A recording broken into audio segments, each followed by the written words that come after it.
Cette citation de Ralph Waldo Emerson nous invite à plonger profondément dans le paradoxe de l'aide. Vous êtes-vous déjà demandé si l'aide que vous offrez ne porte parfois pas les fruits souhaités ou a même des conséquences indésirables? L'univers vous a conduit ici pour explorer ces idées plus profondes. Aider est considéré comme l'une des actions les plus nobles. Nous sommes socialement et émotionnellement câblés de telle sorte que le soutien des autres nous apporte épanouissement et joie. Mais comme pour tout dans la vie, il y a ici un revers qui est souvent négligé. Il est possible que nos efforts bien intentionnés puissent parfois apporter plus de mal que d'avantages, tant pour les autres que pour nous-mêmes. Dans cette vidéo, nous explorerons 7 moyens spécifiques par lesquels l'aide peut avoir des effets négatifs. 1. Altruisme excessif, quand l'aide conduit à la négligence de soi. 2. Empêcher l'autonomisation, si trop d'aide sape l'indépendance des autres. 3. Franchir les frontières, si notre désir d'aider ne respecte pas les limites personnelles des autres. 4. Syndrome d'aide, lorsque l'identité est perdue dans l'aide et entraîne un stress psychologique. 5. Manipulation par l'aide, lorsque l'aide est utilisée comme moyen de contrôle ou de manipulation. 6. Conséquences involontaires, si notre aide n'apporte pas les résultats positifs espérés. 7. Mauvaise aide, quand notre aide dit plus sur nos propres besoins que sur ceux des autres. Maintenant que nous avons introduit le sujet, nous parlerons ensuite des effets profonds de l'altruisme excessif et de la façon dont elle peut affecter non seulement notre bien-être, mais aussi notre capacité à aider efficacement. Combien de fois avez-vous mis de côté vos propres besoins pour aider les autres? Cet acte d'altruisme, aussi noble qu'il puisse paraître, comporte des dangers profonds s'il n'est pas exercé avec attention. Paradoxalement, l'altruisme excessif peut conduire à un état dans lequel vous êtes moins capable d'aider efficacement les autres parce que vous avez épuisé vos propres ressources. Danger de la négligence de ses propres besoins. La négligence de ses propres besoins au profit des besoins des autres peut constituer un danger rampant qui est souvent reconnu trop tard. Si vous ignorez régulièrement vos propres besoins physiques, émotionnels ou psychologiques pour aider les autres, vous risquez de graves conséquences pour votre santé et votre bien-être. Ce type de négligence de soi peut entraîner un stress chronique, l'épuisement et, dans le pire des cas, un burn-out complet. Exemple des conséquences de l'altruisme excessif. 1. Burn-out, l'une des conséquences les plus courantes de l'altruisme excessif est l'épuisement professionnel. Cet état d'épuisement total se produit lorsque vous dépassez continuellement vos limites, sans récupération ou reconnaissance suffisante. Les personnes dans le secteur de la santé ou dans les professions soignantes sont particulièrement vulnérables, mais toute personne qui se sacrifie continuellement peut être affectée. 2. Résignation, à long terme, la négligence continue de ses propres besoins peut conduire à des sentiments de résignation. Vous pourriez avoir le sentiment que vos propres objectifs et rêves sont inaccessibles parce que votre énergie est constamment utilisée pour aider les autres.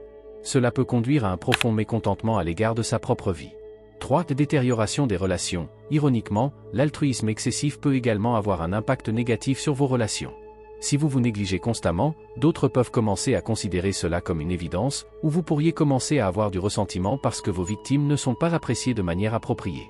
Pour éviter ces pièges, il est essentiel de trouver un équilibre sain entre l'aide aux autres et le soin de soi. Cela signifie fixer des limites, faire régulièrement attention à vos propres besoins et vous assurer que vos réserves d'énergie sont également réapprovisionnées. Dans la section suivante, nous parlerons de la façon dont une aide excessive peut empêcher l'autonomisation des autres et de l'importance de permettre aux autres de trouver leurs propres solutions. Lorsque nous aidons les autres, nous le faisons souvent à partir d'un désir profond de soulager leur souffrance ou d'améliorer leur situation. Mais que se passe-t-il si notre aide les amène involontairement à devenir plus dépendants au lieu de plus indépendants? Dans cette section, nous explorons à quel point trop d'aide peut saper l'autonomisation des autres et pourquoi il est crucial de laisser de la place à l'autodétermination et à ses propres solutions. Minage de l'indépendance par trop d'aide. Trop d'aide peut être un piège subtil. Lorsque nous intervenons constamment et résolvons des problèmes pour les autres, nous les privons de la possibilité de développer leurs propres compétences et de gagner la confiance en leur propre stratégie de solution. Cela peut conduire à un état dans lequel les personnes ayant besoin d'aide se trouvent dans une dépendance durable à l'égard du soutien externe, ce qui nuit à leur capacité à l'autodétermination et au développement personnel. Exemple des effets négatifs de l'aide excessive. 1. Parents et enfants. Un exemple classique est le phénomène hélicoptère-parent, dans lequel les parents interviennent tellement dans la vie de leurs enfants qu'ils ont des difficultés à développer l'autonomie et la confiance en soi. Les enfants qui n'ont jamais appris à faire face aux défis peuvent lutter contre l'autonomie et la résilience à l'âge adulte. 2. Travail caritatif. Dans l'aide humanitaire, la mise à disposition continue de ressources sans impliquer les communautés locales peut faire en sorte que ces communautés restent dépendantes et ne développent pas de méthodes durables d'auto-assistance. L'importance de donner aux autres la possibilité de trouver leurs propres solutions. Il est crucial de trouver un équilibre entre le soutien et l'autonomisation. Voici quelques approches pour y parvenir. Renforcement des capacités. Au lieu de fournir des solutions, travaillez à renforcer les capacités des autres afin qu'ils puissent relever leurs propres défis à long terme. Autonomisation, favoriser la confiance en soi et l'indépendance en fournissant des ressources, une éducation et un soutien qui permettent aux gens de prendre leurs propres décisions et de résoudre leurs propres problèmes. Approche participative, dans toute forme d'aide, l'accent devrait être mis sur l'implication active des personnes concernées dans le processus de résolution de problèmes. Cela favorise non seulement l'indépendance, mais aussi le sentiment de responsabilité personnelle et de fierté. En donnant aux autres les outils et la confiance nécessaires pour développer leurs propres solutions, nous encourageons non seulement leur indépendance, mais aussi un changement plus durable et plus profond. Ensuite, nous examinerons les problèmes qui se posent lorsque nous franchissons les frontières personnelles et interpersonnelles en aidant. Aider est une vertu motivée par la compassion et l'empathie. Mais même dans ces nobles aspirations, il est crucial de reconnaître et de respecter des limites claires. Dans cette section, nous examinons l'importance des frontières dans le contexte de l'aide et les conflits potentiels qui peuvent survenir si ces frontières sont ignorées. L'importance des frontières pour aider. Les limites dans le contexte de l'aide sont essentielles pour s'assurer que les aidants et les destinataires profitent de l'interaction et ne sont pas lésés. Ces frontières aident à protéger le bien-être de toutes les parties concernées et à garantir que l'aide reste efficace et respectueuse. Ils servent également à préserver l'autonomie de l'individu et à éviter les dépendances qui peuvent résulter d'une ingérence excessive. Conséquences de l'ignorance des frontières. 1. Conflit personnel, si les aidants ne reconnaissent pas ou ne respectent pas leurs propres limites, ils peuvent se sentir surmenés et exploités. Cela peut conduire à des ressentiments qui affectent à la fois leur propre santé et leurs relations. 2. Conflits interpersonnels, le franchissement des frontières peut également entraîner un malaise et des conflits chez ceux qui reçoivent de l'aide. Les gens peuvent se sentir dépassés ou contrôlés, ce qui est le contraire de l'effet prévu de l'aide. 3. Perte d'autodétermination, si les aides franchissent constamment les frontières, cela peut amener les bénéficiaires de l'aide à rester dans un rôle passif dans lequel ils comptent sur l'aide externe au lieu de développer et de mettre en œuvre leurs propres solutions. Comment fixer et respecter efficacement les limites? La communication est la clé. Il est important de communiquer ouvertement et honnêtement sur vos propres limites et les besoins des autres. Cela crée une base de compréhension et de respect. Permettre l'autonomie, encourager l'indépendance en offrant un soutien visant à permettre aux autres d'agir de manière indépendante au lieu de résoudre des problèmes pour eux. Soyez attentifs aux commentaires, faites attention aux commentaires verbaux et non verbaux de ceux que vous soutenez. Cela peut vous aider à savoir si vous pouvez dépasser les limites.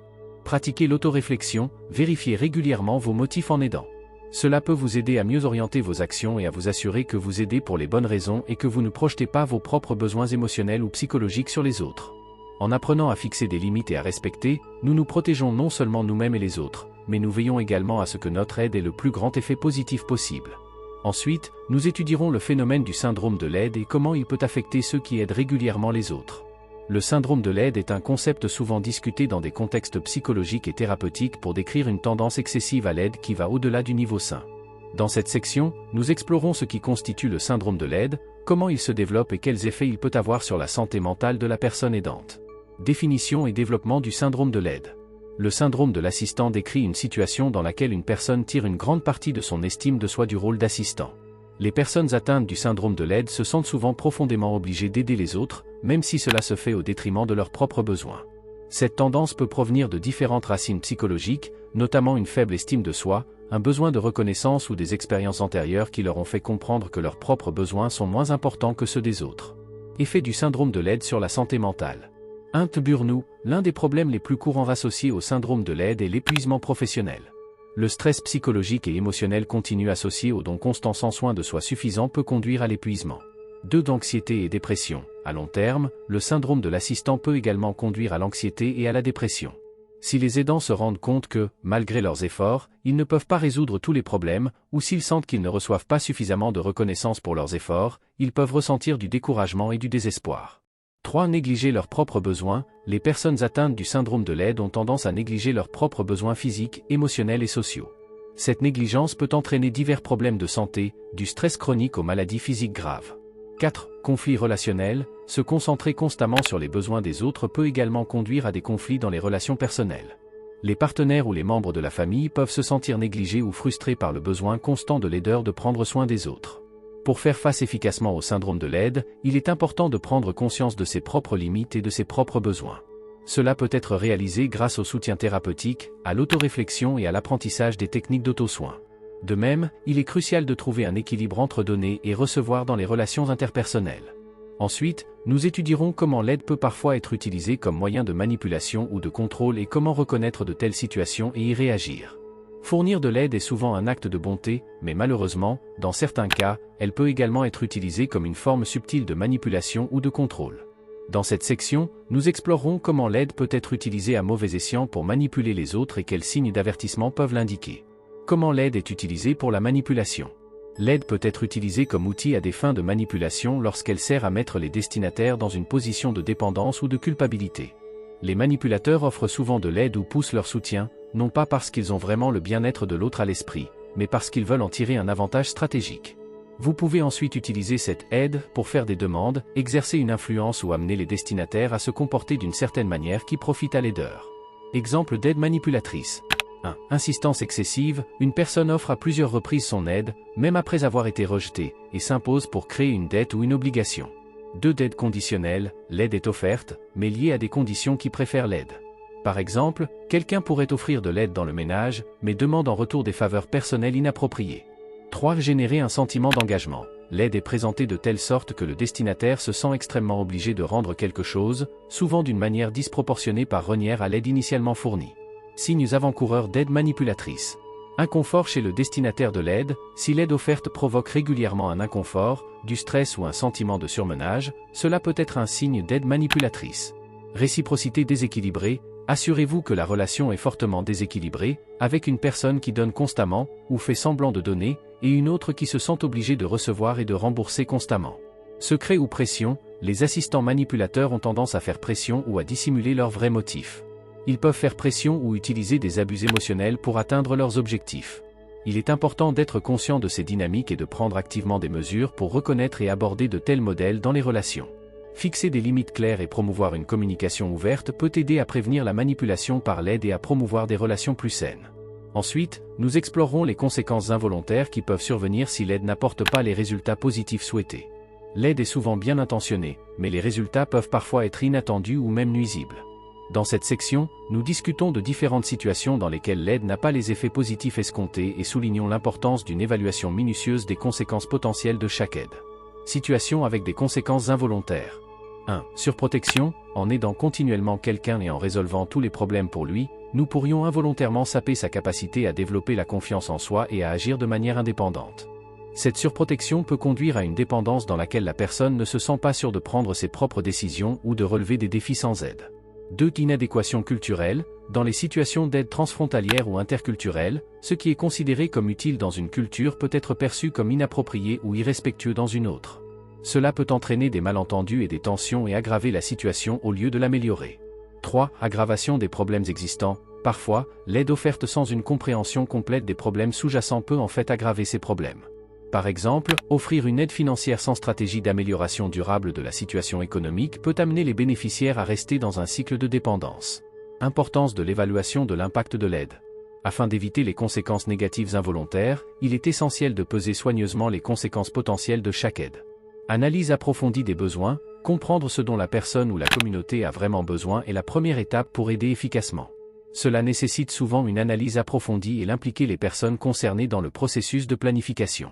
Tenir compte des effets à long terme, évaluer non seulement les effets à court terme de votre aide, mais aussi les conséquences à long terme. Assurez-vous que votre soutien habilite les destinataires et ne les rend pas dépendants d'une manière qui entrave leur développement à long terme et leur indépendance. Retour d'information et personnalisation, soyez ouverts aux commentaires des bénéficiaires de l'aide et prêts à adapter vos approches en conséquence. Cela permet de s'assurer que votre aide est aussi efficace et adaptée que possible. En tenant compte de ces facteurs, vous pouvez réduire la probabilité que votre aide conduise à des résultats négatifs involontaires.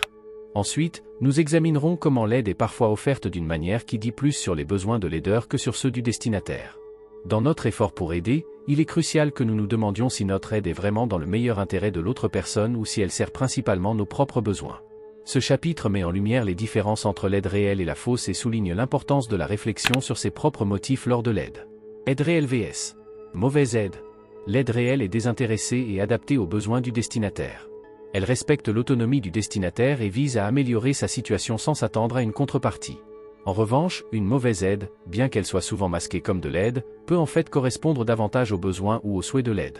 Elle peut être manipulatrice en poussant les destinataires dans une culpabilité ou une dépendance, ou elle peut simplement être un moyen pour l'aideur de se sentir mieux ou supérieur. Exemple d'aide incorrecte. 1. Aider comme moyen d'autovalorisation. Parfois, les gens aident à augmenter leur propre estime de soi ou à obtenir la reconnaissance des autres. Dans de tels cas, l'aide peut dire plus sur l'aideur et ses besoins que sur les besoins réels du destinataire. 2. T'aider à exercer le contrôle. Dans certaines relations, l'aide peut être utilisée comme un moyen d'exercer un contrôle ou un pouvoir sur une autre personne. Ceci est particulièrement problématique dans les rapports de pouvoir inégaux, comme cela se produit parfois dans les relations familiales ou romantiques. Réflexion sur les motifs derrière sa propre aide. Pour s'assurer que votre aide est authentique et efficace, il est important de réfléchir régulièrement à vos motifs. Pratiquez l'autoréflexion. Prenez régulièrement le temps de réfléchir à vos raisons d'aider. Demandez-vous si vous agissez vraiment dans le meilleur intérêt de l'autre personne ou si peut-être les besoins ou les désirs inconscients influencent vos actions. Recherchez des commentaires. Il peut être utile de rechercher des commentaires de ceux que vous aidez ou de tiers. Cela peut vous aider à mieux comprendre comment votre aide est perçue et si elle est réellement utile.